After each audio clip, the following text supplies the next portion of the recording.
हम हमेशा फ्यूचर की तैयारी करते हैं, तो इंस्टीट्यूट भी वो हो जो हमारा फ्यूचर ब्राइट करे। स्पोकन इंग्लिश स्टडी वीजा, आइल्स और PTE के लिए ज्वाइन करें। American institute of spoken English, India's #1 institute with over 500 branches. Section 1. You will hear a man who has just retired telephoning a part-time society to ask about membership and activities.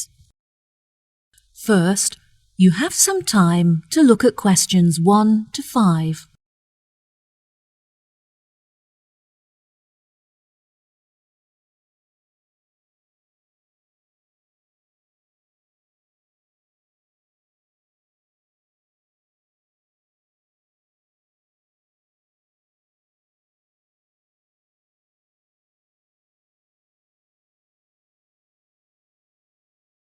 You will see there is an example that has been done for you.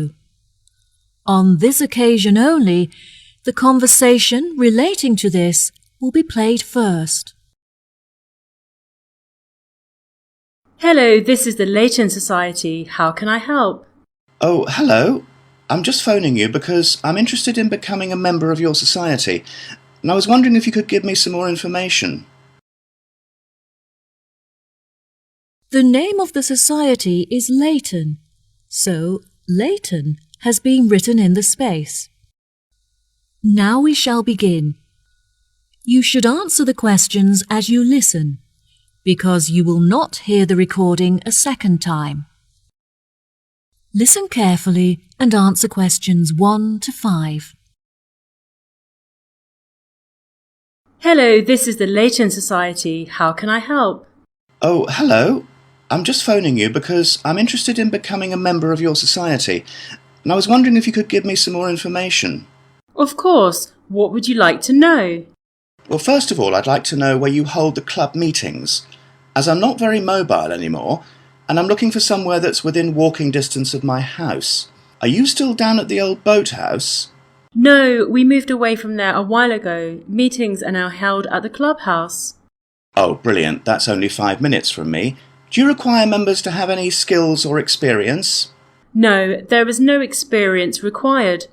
We have plenty of female singers and actresses, but we don't have many men who can play the male roles. We are looking to resolve this, and are especially interested in recruiting male actors and singers. I've never sung professionally, but I'm very keen on it, and I've been told that I'm talented, so I think this would be a good fit. Do you organise coaches to transport members to practice at the theatre? Unfortunately, the club does not have sufficient funds to organise transportation, though this is something we are working towards. We are currently looking for members who can drive so that we can organise car sharing. Members who are able to shuttle people in their cars will obviously be compensated for their petrol usage. I don't drive, but I'd be happy to contribute some money in order to use the shuttle services. Yes, that is no problem. Are you aware of when the meetings take place? No, I couldn't find the meeting times on your website. We hold meetings from 6 to 8 p.m. every Tuesday. Ah, that's lucky. I go to a debating club every Wednesday, so I'm glad that it's on a different night so I can attend both. Do you operate year-round? We used to close during December for the Christmas period, but we found that a lot of members wanted to continue their practices during this time. We operate for most of the year, but we do, however, close for August because the weather gets so hot that we are unable to practice comfortably. This may change when we have enough funds to operate the air conditioning.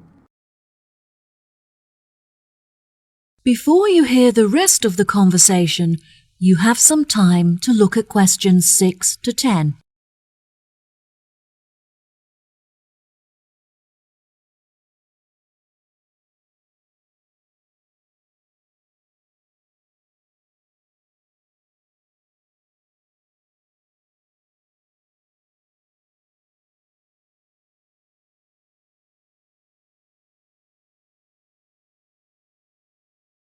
Now listen and answer questions 6 to 10.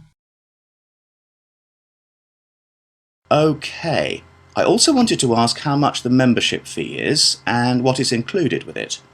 Our membership fee is inexpensive and it includes many benefits that certainly make the costs worth it. For example, We hold an annual event where members can meet each other and converse about topics that they have in common. We find that this is very popular, as the dinner is truly superb and included with your membership fee. Wow, that sounds great. And how much does membership cost? We have a couple of membership rates depending on your age and situation. For employed members under the age of 30, the fee is £40, while it costs £60 for members aged between 30 and 60. Which of these categories do you fit into? Oh, I don't fit into either of those. I'm 65 years old and retired, so I'm no longer employed. That's no problem at all. You qualify for the lowest price membership fee of £25, which applies to those who are either unemployed or retired. Wow, that's really affordable. I was thinking of bringing my grandson along to some of the practices, so what would the membership cost for him? He's 14. I'm afraid that the club is for adults only. That is to say, we don't allow members who are aged 16 and under.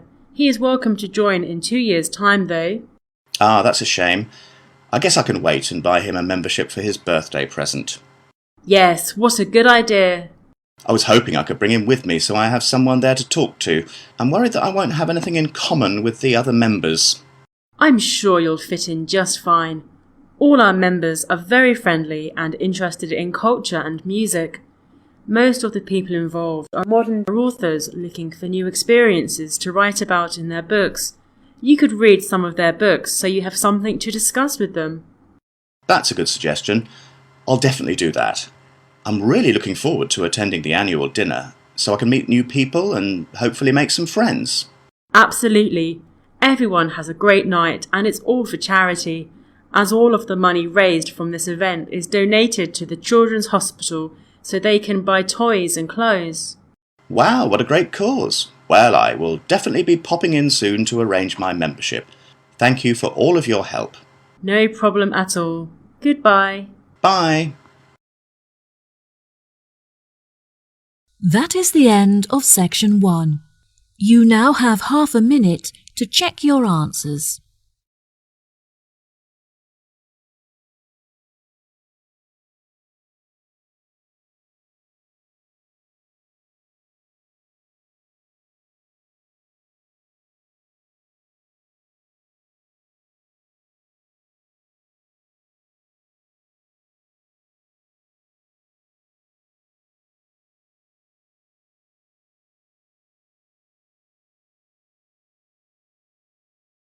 Now turn to section 2. Welcome to the Royal Pavilion, a magnificent palace and popular tourist attraction in Brighton. We are now in the entrance hall vestibule or octagon hall, a gorgeous room in peach blossom color. As you can see, it is octagonal shaped, and it was originally furnished with fret-patterned chairs in Chinese style and a brass enclosed stove which provides a warm welcome to us all. Let us move on to the entrance hall. Unlike the octagon hall, this room is square-shaped. You can see panels of serpents and dragons on a green pale wall, and these pieces of wooden furniture resemble pollarded oak. We are now going to the Long Gallery, and this corridor is named after the 16th-century house galleries where paintings were displayed. It is furnished with bamboo-patterned cabinets and oriental jars. We now move on to the banqueting room. As you can see, there is a long dining table and 36 satinwood chairs. It is set for the dessert course. In 1816–17, the menu was comprised of 60 dishes which had been carefully prepared by the French chef Marie-Antoine Carême to the Prince Regent and his guests. We shall now see where this extraordinary menu was prepared. This is the Great Kitchen. It was also known as the King's Kitchen. If you look at the ceiling, you can see 4 cast iron columns and copper tent-like awnings as they would remove excess smells and steam from the kitchen. The kitchen fire has a smoke jack, a device for turning 5 spits mechanically. You are now at the splendorous music room.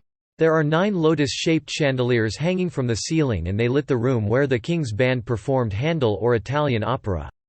Unfortunately, this room was damaged by the fire of 1975, and here is a photographic display of the pavilion's restoration. On the first floor, we shall see the King's and Queen's apartments. These are the Yellow Bow rooms. These bedrooms belonged to King George IV's brothers, the Duke of York and the Duke of Clarence. It consists of a lobby, 2 bedrooms and servants' rooms. The furniture is made out of satinwood and mahogany.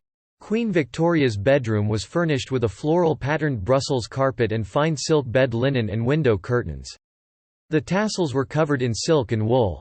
There is also the maid's room, and you can see a woolen mattress and the closet which was used as a water closet by the Queen or William IV. Section 3.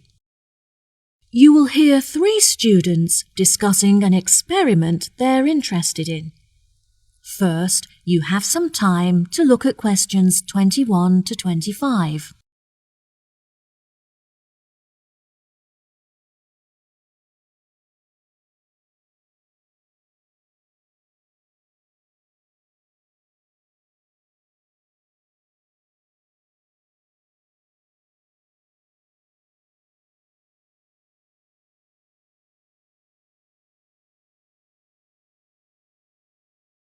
Now listen carefully and answer questions 21 to 25.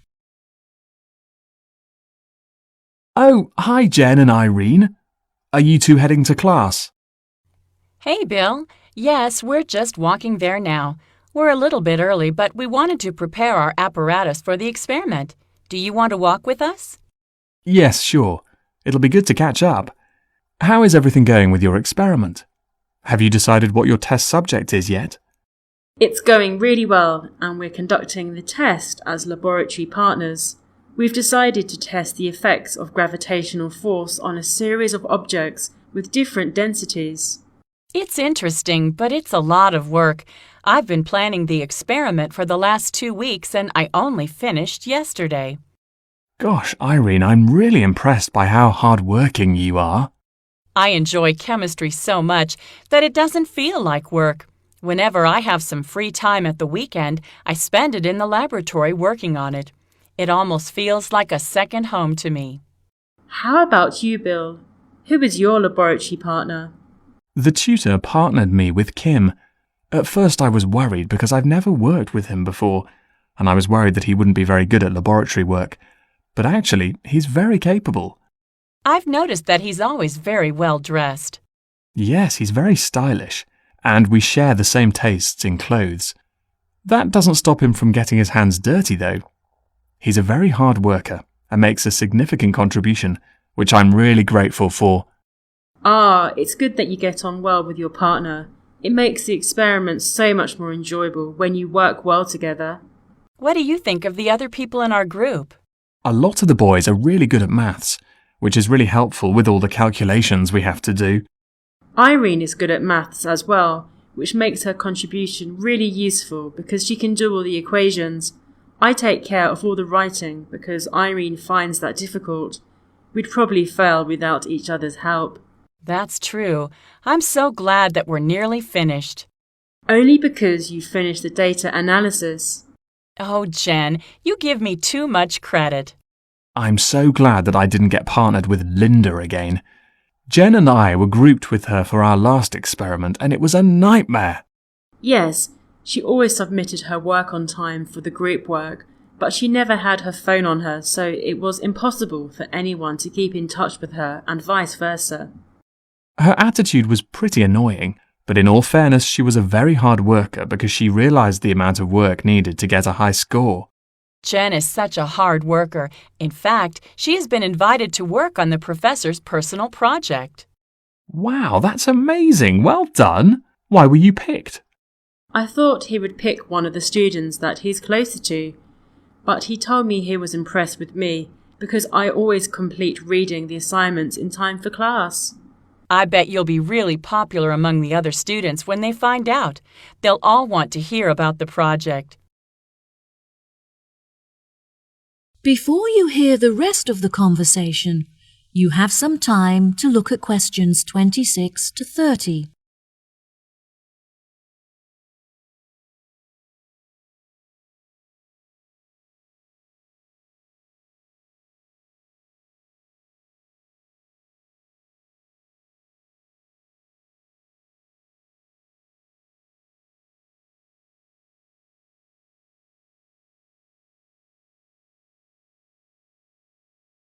Now listen and answer questions 26 to 30.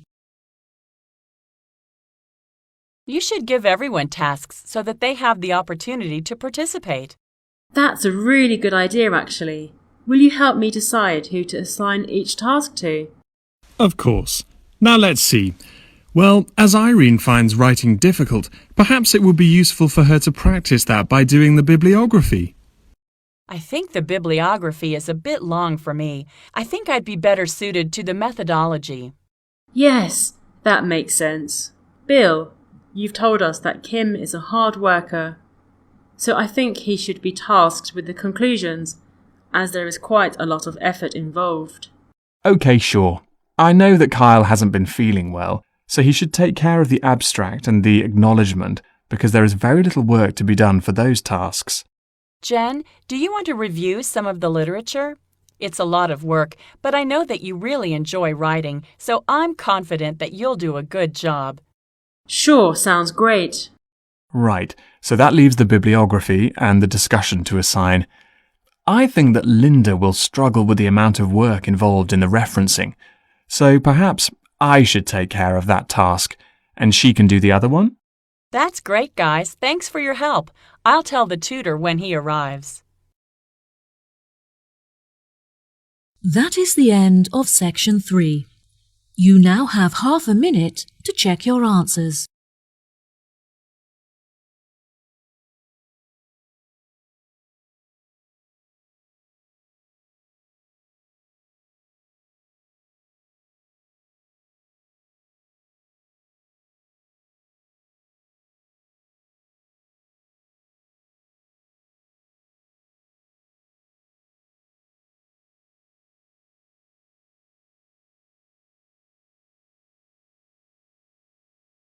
Now turn to section 4.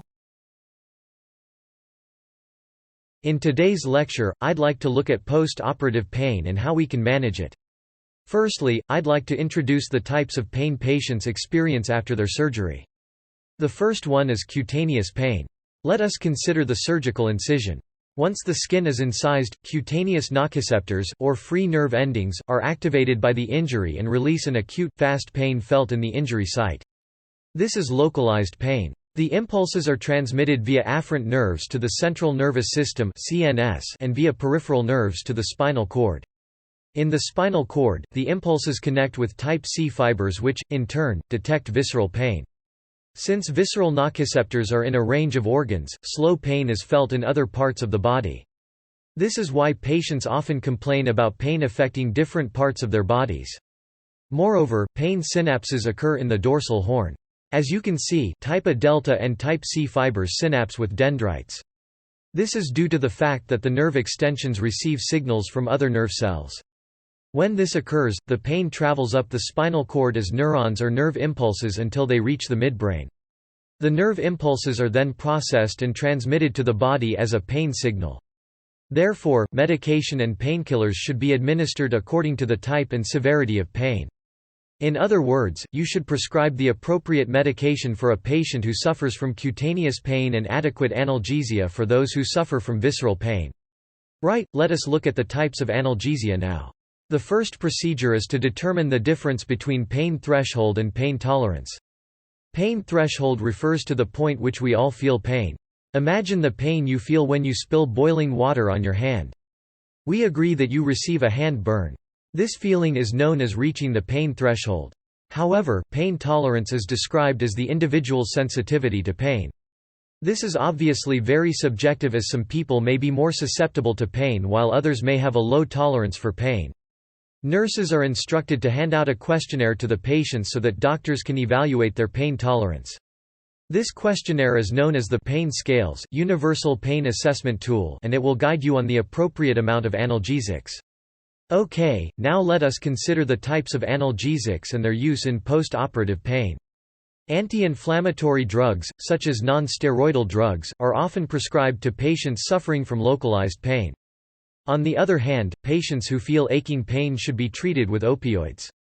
Opioids interrupt the transmission of nerve impulses in the dorsal horn so that they cannot cause pain any longer. Another interesting fact is that opioids have a chemical structure similar to endorphins, a natural painkiller produced by the human body. It is also important to note that pain management refers to a combination of pain-relieving drugs for pain control. In fact, paracetamol and opioids can be prescribed together. Paracetamol can be administered every 4 hours and the amount of opioids can be reduced by 30%. It provides patients with pain relief and leads to better outcomes.